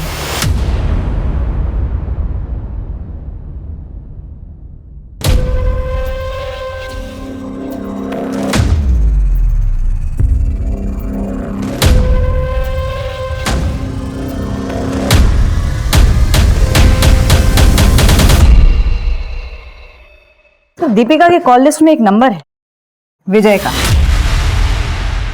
जिससे फ्रीक्वेंटली और बहुत लंबी बातें होती थी, वक्त बेवक्त। एक और बात, एमएलए गजेंद्र सिंह का भी फोन कई बार आया दीपिका को। क्या ऐसा तो नहीं कि दीपिका का किसी के साथ अफेयर चल रहा था? कह नहीं सकते सर, लेकिन दीपिका की माँ के हिसाब से दीपिका और मिथिलेश का रिश्ता सही नहीं था, और उसकी सास विमला भी उसे बच्चे के लिए काफी सुनाती रहती थी। कहीं ऐसा तो नहीं कि ये मर्डर परिवार ने ही प्लान किया? जब तो कोई ठोस सबूत नहीं मिल जाता, किसी को रूल आउट नहीं कर सकते। इस विजय को थाने बुलाओ। एक मिनट। हाँ सर, कांस्टेबल गीता का फोन था। वारदात की रात मिथिलेश की रिकॉर्डिंग 11 बजे ही खत्म हो गई थी। अरे नहीं डीआईजी साहब, मुझे आपकी टीम की काबिलियत पे कोई शक नहीं है, बस ना उनके काम करने के तरीके से थोड़ी सी शिकायत है। Okay sir. Yes. Oh please come, आइए। अभी आपके वो डीआईजी साहब से ही बात कर रहा था। बैठिए बैठिए। So tell me sir, how can I help you? अब तक की इन्वेस्टिगेशन से ये बात सामने आई है कि दीपिका के रिलेशन आपसे और आपकी माताजी दोनों से ठीक नहीं थे। So what? सर देखिए, मैं कोई सीन नहीं क्रिएट करना चाहता हूं, लेकिन आपको एक बात बता दूं, आप इस दुख की घड़ी में एक इनोसेंट फैमिली को बुरी तरह से हैरेस कर रहे हैं। हम किसी को हैरेस नहीं कर रहे, सिर्फ अपना काम कर रहे हैं। ये बताइए, उस रात को आपकी रिकॉर्डिंग तो 11 बजे खत्म हो गई थी, तो फिर रात भर ऑफिस में क्या कर रहे थे? सर मैंने आपको पहले भी बताया, हम मीडिया वाले हैं, 24/7 काम करते हैं, दिन रात लगे रहते हैं, थक जाते हैं बहुत ज्यादा काम करके तो यही मेकअप रूम में आराम कर लेते हैं। उस रात मैं भी यही मेकअप रूम में आराम कर रहा था। घर तो पास में ही है ना? Yes sir. तो फिर रात भर ऑफिस में रुकने की कोई खास वजह? अब मैं किसी लड़की को लेकर घर तो जाऊंगा नहीं। हाँ, वो मेरे साथ ही थे। और इस बात का क्या मतलब निकालूं मैं कि तुम्हारा और मिथिलेश का अफेयर चल रहा है? नहीं सर, हमारा कोई अफेयर नहीं चल रहा है। एक्चुअली उन्होंने मुझे यहाँ रेकमेंड किया था और देखते देखते हम दोनों की बहुत अच्छी बनने लग गई थी। सर मैं क्या बोल रही थी, मेरा प्रोबेशनरी पीरियड खत्म हो गया है और HR से अभी तक कोई कंफर्मेशन नहीं आया है। सर दीपेश सर बोल रहे थे कि अगर आप बात करेंगे ना तो जल्दी कंफर्मेशन आ जाएगी। वो तो हो जाएगा, लेकिन तुम्हें परमानेंट करके मुझे क्या मिलेगा? सर आप जो भी चाहो। तुम्हारे घर पहुंचने से पहले कंफर्मेशन मेल आ जाएगा। Thank you sir. सर ने मेरे लिए इतना कुछ किया, इसलिए जब भी वो तनाव में होते थे तो बस मैं उनका दर्द बांट लिया करती थी। बस इतना ही रिश्ता है हमारा। मैं कैसे मान लूं? मानना पड़ेगा सर, डॉली और मेरे बीच संबंध है और मानता हूं आप लोगों को शक करने की पगार मिलती है, लेकिन अब किस बात का डाउट हो रहा है आप? हाल फिलहाल में दीपिका के नंबर पर MLA गजेंद्र सिंह के नंबर से बहुत सारे कॉल्स आए थे। कोई आइडिया क्यों? अरे उसने स्टिंग ऑपरेशन किया था उन पे, काफी धमकी भरे कॉल्स आते थे उसको वहां से। तुम्हें जो करना है कर लो। शायद आप जानती नहीं है हम कौन है। मुझे पता है तुम कौन हो और अब सारी दुनिया को पता लगेगा कि असल में तुम हो कौन। जब मैं तुम्हारा स्कूल से लड़कियां सप्लाई करने का स्कैंडल बाहर लाऊंगी। कौन से स्कैंडल का स्टिंग किया दीपिका ने? लड़कियां सप्लाई करने के स्कैंडल का। पर ऐसी कोई रिपोर्ट पब्लिक में तो आई नहीं। यही तो हमारे देश की विडंबना है मैम। हम लोग जी जान लगा देते हैं सच को बाहर निकालने के लिए और कुछ लोग उसी सच को छुपाने के लिए। हम कुछ नहीं जानते महोदय। अब आप हमारे ही आदमियों को टारगेट करोगे तो कैसे चलेगा? वैसे आप फिक्र मत करो, हमने मिठाई बढ़वा दी है, अब तो कड़वाहट दूर कर दो। भाई हमारा नाम सुर्खियों में आना चाहिए, लेकिन तारीफ के लिए। और हाँ, अपनी उस सरफरी लड़की को भी समझा देना। उस स्टिंग ऑपरेशन का फुटेज किसके पास है? अब देखिए, दीपिका और उनकी क्या डीलिंग हुई है मैं नहीं जानता, लेकिन वो फुटेज इस चैनल तक नहीं पहुंची। That's all I know. Now if you'll excuse me, I have a meeting in Delhi, so I better rush. Thanks. और हाँ, चाय कॉफी जरूर पी कर जाइएगा। Excuse me. Thank you. अरे हम क्यों मरवाएंगे सर? हमें राजनीति करनी और ऐसे काम करके हम खुद पे कीचड़ उछलवाएंगे? बताइए। और ये मीडिया वालों को नहीं जानते, ये तो बेमतलब किसी को भी किसी भी मामले में घसीट लेते हैं। गजेंद्र सिंह जी, दीपिका का मर्डर हुआ है। वही दीपिका जो आपका स्टिंग ऑपरेशन कर रही थी। हो सकता है कि आपकी सफेद पोशाक पर कीचड़ ना उछले, इसलिए आपने उसे मरवा दिया। अरे ये क्या कहे जा रहे हैं आप? कौन सा मर्डर, कौन सा स्टिंग? आपको जरूर कोई गुमराह कर रहा है। सिर्फ पुलिस को गुमराह करने की कोशिश हर मुजरिम करता है। वो लोग सिर्फ एक चीज भूल जाते हैं, कहीं ना कहीं जरूर चूकते हैं। Thank you.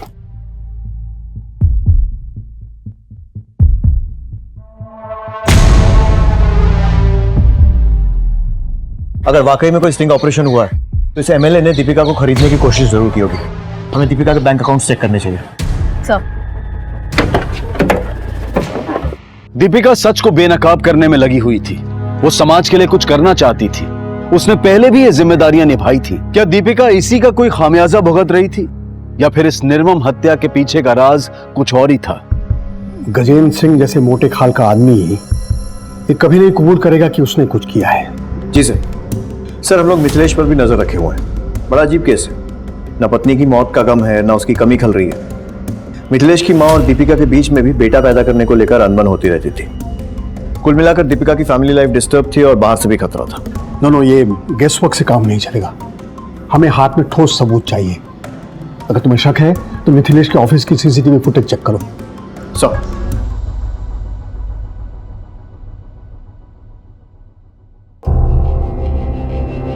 और विजय, मोबाइल रिचार्ज आजकल बहुत सस्ते हो गए ना? मतलब सर? दीपिका से तुम्हारी वक्त बेवक्त बात होती थी, जान सकता हूँ क्या वजह थी? सिर्फ काम के सिलसिले में हमारी बात होती थी। एक बार एसिड अटैक विक्टिम के स्टोरी के कवरेज के दौरान हमारी दीपिका जी से मुलाकात हुई। उस वक्त उन्होंने हमारी काफी मदद की थी। तब से हमारी अच्छी दोस्ती हो गई, पर हमारा कोई अफेयर नहीं था सर। पर हाँ, दीपिका जी का मैरिड लाइफ सही नहीं चल रहा था। मिथिलेश आजकल मेरे साथ बहुत ही वियर्ड बिहेव करता है विजय। उसे ना घर आने की जल्दी होती है ना कोई जरूरत, और अगर आ भी जाता है तो दो बातें भी नहीं करता है मेरे साथ ढंग से। ऑफिस में हम दोनों साथ रहते हैं लेकिन वो मेरे लिए समय नहीं निकलता है विजय। मेरे फोन कॉल्स भी नहीं उठाता है। ऊपर से मेरी सास वो दूसरे बच्चे की रट लगा कर रखे हुए हैं। वो जिया के लिए भी वक्त नहीं निकालता है विजय। मुझे लगता है ना उस पर सक्सेस का नशा चढ़ गया है। मैं क्या करूं विजय? दीपिका जी सब ठीक हो जाएगा, आप बिल्कुल टेंशन ना लें। एमएलए गजेंद्र सिंह के खिलाफ किसी स्टिंग ऑपरेशन के बारे में कोई बात की थी दीपिका ने कभी? नहीं सर, पर हाँ हाल फिलहाल में एक 12 साल के बच्चे को न्याय दिलाने की भरपूर कोशिश कर रही थी। उसके बलात्कार की खबर हमें गांव के एक रिपोर्टर से मिली थी। देखो माला, तुम ऐसे चुप रहोगी तो कैसे काम चलेगा? माला, तुम्हें घबराने की जरूरत नहीं है। तुम मुझे सब सच बता सकती हो।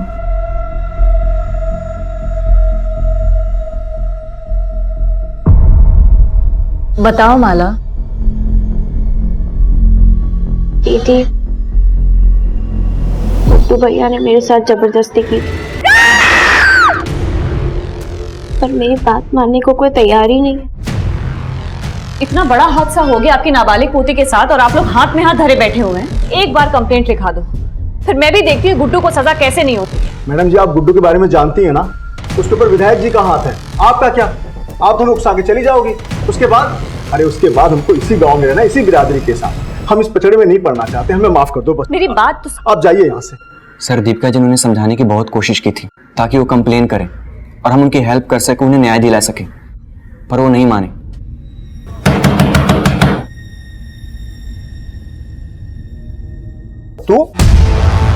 तू फिर वापस आ गई? हाँ, तू ऐसे नहीं मानेगी। रुक, बताता हूँ। आखिरी बार चेतावनी दे रहे हैं, दोबारा इस गांव में दिखाई दी ना तो जान से जाएगी। ठीक है, मैं चली जाऊंगी और दोबारा कभी नहीं आऊंगी। मुझे बस एक बार माला से मिलना है, बस। नहीं, ये नहीं हो सकता। ठीक है, तो तुम भी इस गलतफहमी में मत रहना कि तुम बच जाओगे। धमकी दे रही है मुझे? हाँ, जाती है काट दो तुझे मैं। बाबूजी आप अंदर जाइए। मैं बात कर रहा हूँ ना। नहीं, हम बात कर रहे हैं। मैं बात कर रहा हूँ, तुम क्या बात कर रहे हैं? बाबूजी, कहीं ऐसा तो नहीं है कि गुड्डू ने ही बचने के लिए दीपिका को मार दिया हो? या फिर समाज और बिरादरी के डर से जगताब ने ही कोई खेल खेला? अब इस बात का खुलासा तो माला ही कर सकती है। माला से पूछताछ करो और विजय पर भी नजर रखो। सब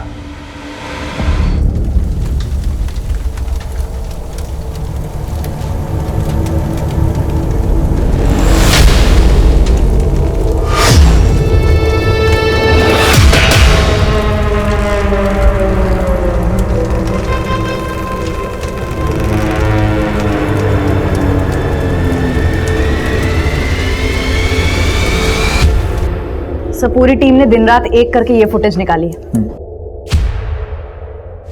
ये नकाबपोश लोग इस गाड़ी में बैठकर कुचक्कर हो गए। गाड़ी का नंबर निकालो और मालिक का पता लगाओ।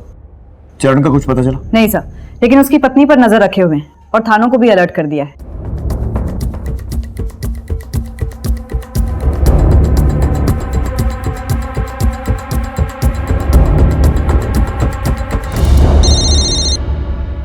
हाँ बोल।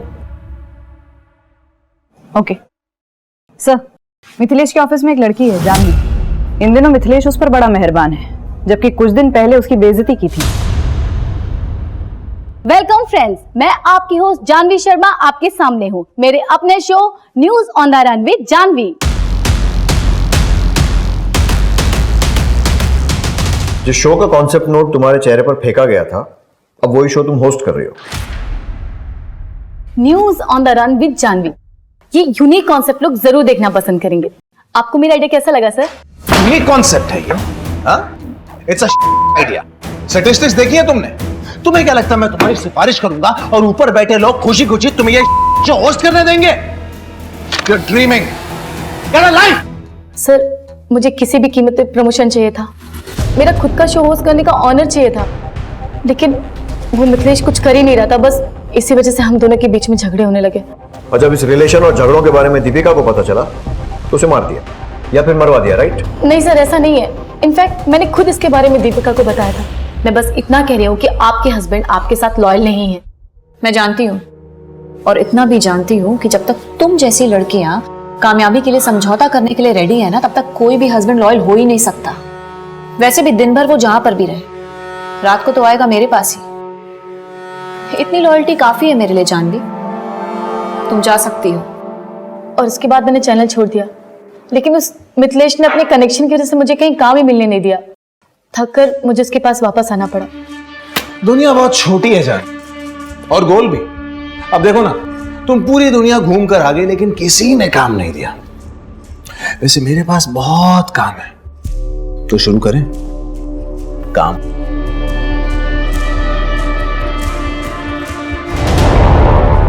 तुम्हारा चैनल छोड़कर जाना और फिर दीपिका की मौत के बाद वापस आ जाना, कहानी में यही एक ट्विस्ट है। काम तुम्हारा मिथिलेश के ऑफिस में था, लेकिन नजर उसके घर पर। वैसे भी कुछ पाने के लिए कुछ खोने, I mean, कुछ भी करने का तुम्हारा फंडा तो क्लियर है। नहीं सर, मैंने कुछ भी नहीं किया। वो हम तय करेंगे, जब तक हम ना कहें शहर छोड़ के मत जाना।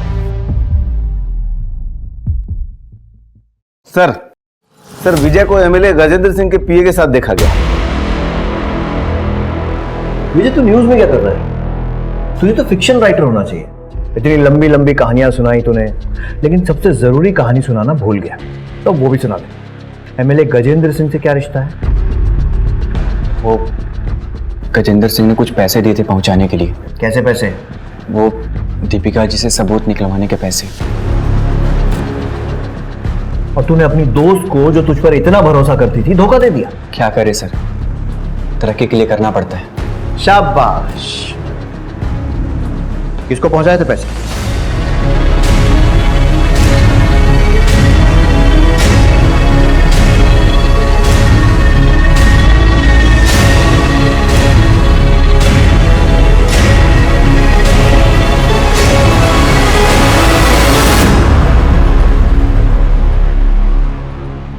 देखिए सर, ये बात छिपी नहीं है। हर एक चैनल को किसी ना किसी राजनीतिक पार्टी से फंडिंग मिलती रही है। हमें भी गजेंद्र सिंह से फंडिंग मिलती है, तो हम उनका स्टिंग ऑपरेशन करवाकर अपने पांव पर कुल्हाड़ी क्यों मारेंगे? सर, ये इन दोनों की मिली भगत है। हो सकता है पैसा देने के बाद भी गजेंद्र सिंह ने दीपिका से बदला लिया। पॉसिबल है, बस वो चोरों की टोली एक बार हमारे हाथ लग जाए।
सुनो, नाम क्या है तुम्हारा? और ये मिथिलेश को कैसे जानती हो? आप कौन है? पुलिस। अपना आईडी दिखाओ।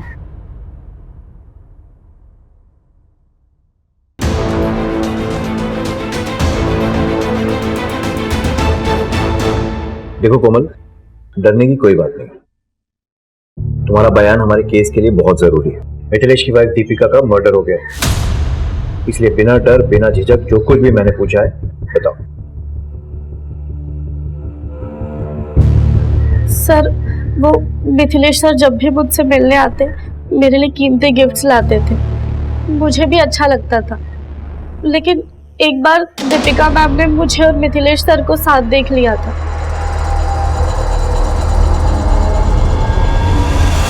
तुम्हारा मिथिलेश के साथ क्या रिश्ता है? आप कौन है? मैं मिथिलेश की वाइफ हूँ। जो तुम कर रही हो ना, वो बहुत गलत है, और वो महज तुम जैसी लड़कियों को यूज करता है। What nonsense यार! तो क्या आपने किसी भी लड़की को हाथ लगाने से पहले उसका बर्थ सर्टिफिकेट देखूंगा? सर, आपको केस करना है तो कीजिए ना, जाइए कोर्ट में। एक बहुत बड़ी लीगल टीम पाल रखी है मैंने, वो देख लेंगे क्या करना है। एक बात बता दूं सर, आप ना बस यही घूम रहे हैं इधर इधर मेरे आसपास, और अपना और उससे बहुत ज्यादा इंपॉर्टेंट मेरा टाइम वेस्ट कर रहे हैं। अगर इतनी मेहनत आपने असली कातिल को ढूंढने में की होती ना, तो शायद आज वो बिहाइंड बाज होता और शायद आपकी वर्दी बच जाती। क्योंकि आपका ये केस तो चलता रहेगा सर, लेकिन मैं बहुत जल्द आप पर मानहानि का केस ठोक कर रहूंगा। सर, कांस्टेबल हरीश से पता चला है कि गांव में कई दिनों से किसी ने भी माला को नहीं देखा है। इस जगता पर गुड्डू दोनों को उठवाओ। सर। क्या? सुन, पुलिस को भनक लग गई, वो कभी भी आ सकती है। एक काम करते हैं, कुछ दिनों के गुजरात चले चलते हैं।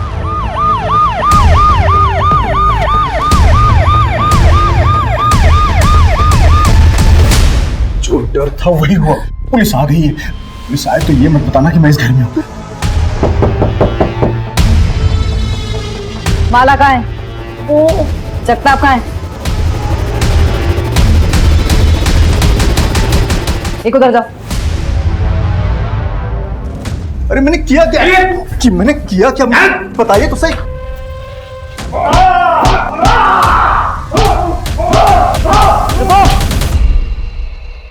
माला कहाँ है? बता कहाँ है माला? क्या किया तूने उसके साथ? तूने उसे मार दिया या गुड्डू को बेच दिया? बोल। क्यों मारूंगा मैं माला को? मैं तो माला को खुद ढूंढ रहा हूं, क्योंकि माला मेरे कमाई का जरिया थी। मतलब ये कि गुड्डू हमें हर महीने 25,000 रुपए देता था अपना मुंह बंद रखने के लिए, ताकि ये मामला हम पुलिस स्टेशन तक न ले जाए। गुड्डू कहाँ है? मुझे क्या पता गुड्डू का है। तो उसे बताता हूं।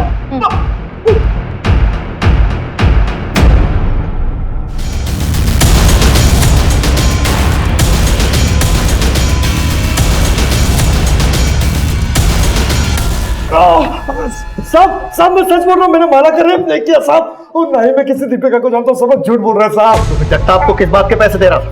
हाँ? और माला ने तेरा नाम क्यों लिया? सच बोल, नहीं तो ज़बान हलक में से निकाल लूंगा। बताता हूँ साहब, बताता हूँ। माला का रेप मैं नहीं किया था साहब। माला कहाँ है ये जगता भी जानता है, मैं कुछ नहीं जानता सर।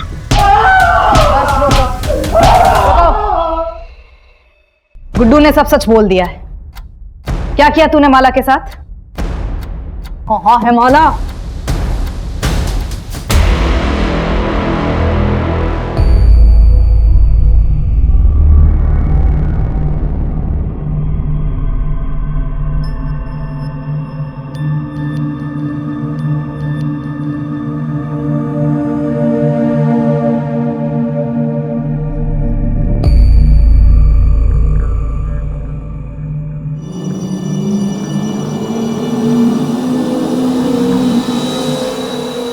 कहाँ जा रही है तू आधी रात को? हाँ? मैं पुलिस स्टेशन जा रही हूँ, कंप्लेन लिखवा रहे हैं। दीपिका दीदी ने सही कहा था, गुड्डू भैया को सजा मिलनी चाहिए। पागल हो गई है तू? कंप्लेन लिखाएगी? पुलिस स्टेशन जा रही है? चल चल घर चल। नहीं, मैं नहीं आऊंगी। मैंने कहा घर चल। मेरा हाथ छोड़ो। जिद न कर, जिद न कर, तू घर चल। तू चल।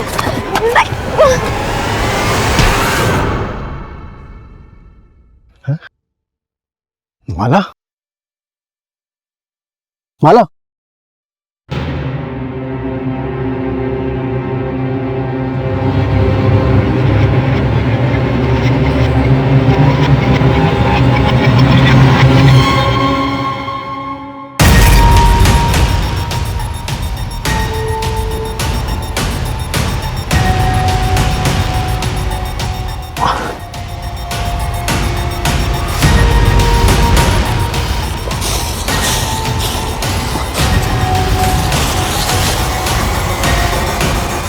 माला मर चुकी है, लेकिन उसे मारने का मेरा कोई इरादा नहीं था।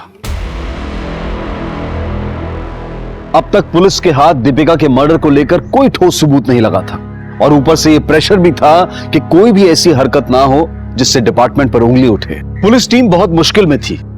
केस को सुलझाने का प्रेशर और केस से जुड़े मामलों को सुलझाए रखने का प्रेशर, और अपनी छुट्टियों को रद्द करके दिन रात एक करने वाले एक सिपाही ने एक बड़े कारनामे को अंजाम दिया। मैडम, जिस आदमी की फोटो सर्कुलेट हुई थी उसका पता चल गया है। वो यही है, चरण दास। वेरी गुड, धर दबोचो उसे।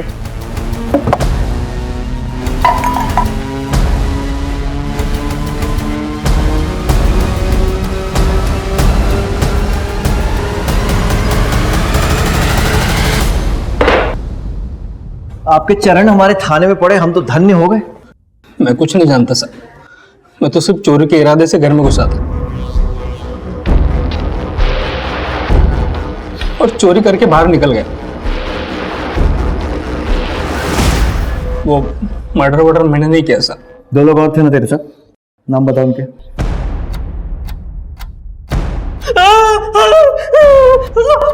बता दे, नहीं तो ये चरण चलने के लायक नहीं रहेंगे। लाखौर सनी साहब। कहाँ मिलेंगे? फरीदाबाद।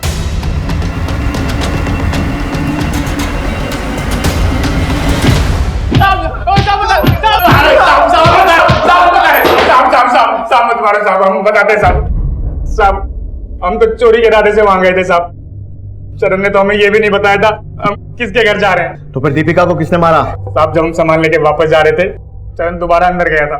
तुम लोग निकलो, मैं आता हूँ बाद में। जाओ, चल निकल। साहब बाद में पता चला मैडम जी की हत्या हो गई है। साहब हम दोनों ने कुछ भी नहीं किया, जो भी किया उस चरण ने किया होगा। साहब हम तो उसके आने से पहले सामान लेके वापस चले गए थे साहब।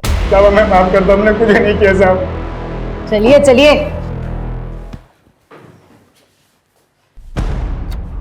कृतिका, हॉस्पिटल में इन्फॉर्म कर दो कि एक बेड खाली कर दे, एक पेशेंट और आने वाला है। साहब मैं मानता हूँ, मैंने मारा था दीपिका को साहब मैंने मारा था दीपिका को, मैंने मारा था। क्यों मारा? हाँ साहब चोरी का माल लेके हम लोग घर से जब निकल रहे थे तब मुझे शक हुआ कि मैडम ने शायद हमें देख लिया है और वो सोने का नाटक कर रही हो। तो साहब मैं फिर से गया चेक करने, तो मैडम उठी हुई थी साहब, तो फिर मारना पड़ा साहब। साहब मैं अपना जुर्म कबूल करता हूँ साहब, मैंने मारा दीपिका को साहब। तूने मारा? हाँ साहब। ठीक है, मान लो। कितने वार किए थे बॉडी पे? वो 4। ये दीपिका की पोस्टमार्टम रिपोर्ट। उसके शरीर पर 18 बार वार किए गए। मिथिलेश सर, भाई मानना पड़ेगा आपकी हिम्मत को। न्यूज के जैसे अपने जुर्मों की किताब खुद पढ़ेंगे या फिर हमारी हेल्प की जरूरत है? What do you mean? मतलब हमारी हेल्प। ठीक है, तो आपके कारनामों की लिस्ट हम ही बताते हैं। कोमल, याद है? उसने आपके खिलाफ शिकायत दर्ज करवाई। आपकी याददाश्त के लिए बता दूं कि उसके साथ सोते समय आपने उसका बर्थ सर्टिफिकेट चेक नहीं किया था। चेक कर लेना चाहिए था। एक अंडर एज नाबालिग लड़की के साथ फिजिकल रिलेशन बनाने के जुर्म में कम से कम 7 साल के अंदर तो जाएंगे आप। और अब सबसे जरूरी बात, 25 नवंबर की रात को 2 से 3 बजे के बीच, यानी 1 घंटा, अपना मोबाइल और अपनी गाड़ी ऑफिस में छोड़कर पीछे के रास्ते से पैदल कहां गए थे? भाई मैं बता देता हूं, अपने घर गए थे। 25 मिनट जाने के, 25 मिनट आने के, और बचे हुए 10 मिनट किसी की भी हत्या करने के लिए काफी है। हमारी एक टीम पैदल चलकर तुम्हारे ऑफिस से तुम्हारे घर गई और वहां से वापस तुम्हारे ऑफिस आई 50 मिनट में। कैसा लगा हमारा होमवर्क? अरे क्या बकवास कर रहे हैं सर आप? बकवास नहीं, सबूत गवाह सब है हमारे पास। और तीसरी और सबसे अहम बात, चोरी के सामान की लिस्ट मंगाने पर लिस्ट 10 मिनट के अंदर हमारे पास आ गई। मिसिंग चीजों की लिस्ट। ऐसा कैसे पॉसिबल है कि बिना कहीं बैठे, बिना कहीं लिखे तूने लिस्ट बना दी? मतलब लिस्ट तेरे पास पहले से थी, है ना? घर का सीसीटीवी 1 महीने से बंद था और ऑफिस का सीसीटीवी सर्वर 6 बजे से। ये बता रहे हैं कि शाम 6 बजे से सुबह 9 बजे तक, यानी लगभग 15 घंटे के लिए ऑफिस का सीसीटीवी चल ही नहीं रहा था। प्लानिंग तो अच्छी थी, लेकिन तेरा ये जो मशहूर चेहरा है ना, इसी ने तुझे फंसा दिया। अरे मैडम, इनको कौन नहीं जानता है? ये तो मिथिलेश साहब हैं। ये साहब उस रात को 2 बजे के आसपास यहीं से गए थे और 3 सवा 3 बजे के आसपास वापस भी आ गए थे। लेकिन उस दिन अपनी कार से नहीं गए थे, पैदल ही गए थे। अरे क्या बात कर रहे हैं सर? उसने आपको कबूलनामा दिया ना, वो कौन है? वो चरण दास दिया है, लेकिन उसका तेरे लिए इतना वफादार होना ही तेरी बर्बादी का कारण बनेगा। कितने वार किए थे बॉडी में? 4। पोस्टमार्टम रिपोर्ट के हिसाब से दीपिका की बॉडी पर 18 वार किए गए थे। 18। छी, घृणा आती है मुझे मिथिलेश। एक माइनर लड़की के साथ क्या तुम नहीं चाहते कि तुम इस सबसे फ्री हो जाओ और तुम्हारी जैसी और भी लड़कियां उसके चंगुल में ना फंसे? बस तुम जब भी नेक्स्ट टाइम मुझसे मिलो ना, तो इस पेन कैमरा में सब रिकॉर्ड कर लेना।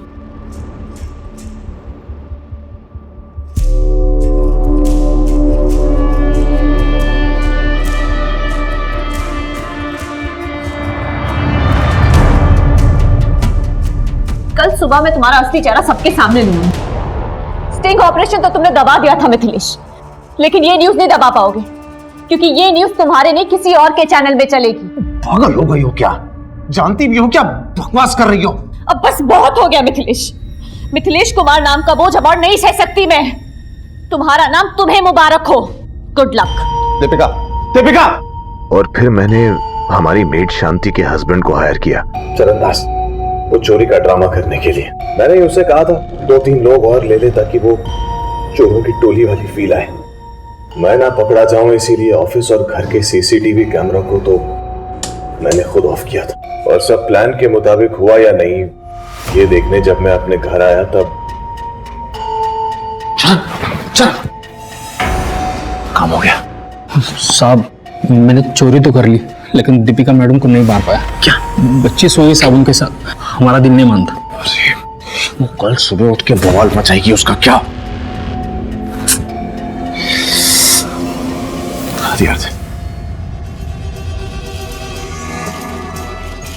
यही वेट करना।